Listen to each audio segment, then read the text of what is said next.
नेहरू जी एक बायोलॉजिकल प्राणी थे। उन्होंने कभी विश्व गुरु होने का दावा नहीं किया, लेकिन उनके विश्व गुरु होने के दो प्रमाण मैं आपको देता हूं। बोरिस पास्तरनाक रूसी महान लेखक, डॉक्टर ज़िवागो कुछ लोगों ने पढ़ा होगा, उनको नोबेल पुरस्कार मिला। सोवियत संघ इससे नाराज हुआ। आज रूस के वो यही हैं, तो नाराज हुआ और उसने इजाजत नहीं दी बोरिस पास्तरनाक को स्टॉकहोम जाके नोबेल पुरस्कार प्राप्त करने की, और उनको देश निकाला देने की कार्रवाई शुरू हो गई।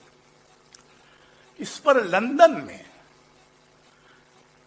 एक कमिटी बनी इन डिफेंस ऑफ बोरिस पास्तरनाक, जो स्टीफन स्पेंडर और ऑल्डोस हक्सले ने बनाई, और नेहरू जी से आग्रह किया कि वो उस समिति के अध्यक्ष बने।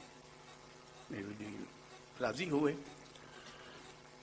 उनसे कहा गया कि आपके संबंध चूंकि रूस से अच्छे हैं, तो आप खुर्चियों से बात करें कि एक तो वो पास्तरनाक को स्टॉकहोम जाने दें, और दूसरा उनके जो देश निकाले की कार्रवाई शुरू हो गई है उसको बंद कर दें। जाहिर है नेहरू जी ने ये बात खुर्चियों से की होगी।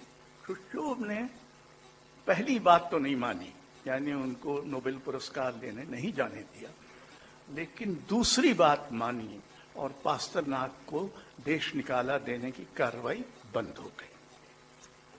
युगोस्लाविया में एक नया थोड़ा गैर मार्क्सवादी चिंतक हुआ, मिलान जिलास।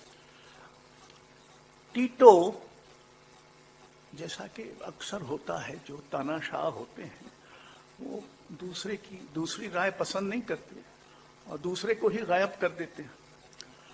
तो वो भी पसंद नहीं कर रहा था, उनको जेल में डाल दिया गया था। फिर नेहरू से कहा गया और नेहरू ने हस्तक्षेप किया और जिलास को जेल से बाहर कर दिया गया।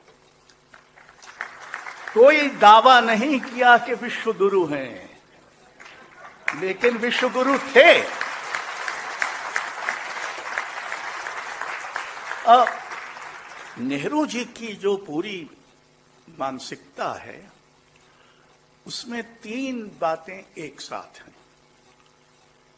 राजनीति है, संस्कृति है, आधुनिकता है, और एक और होना चाहिए लोकतंत्र है। नेहरू जी यकायक प्रकट नहीं हो गए थे किसी अवतार की तरह।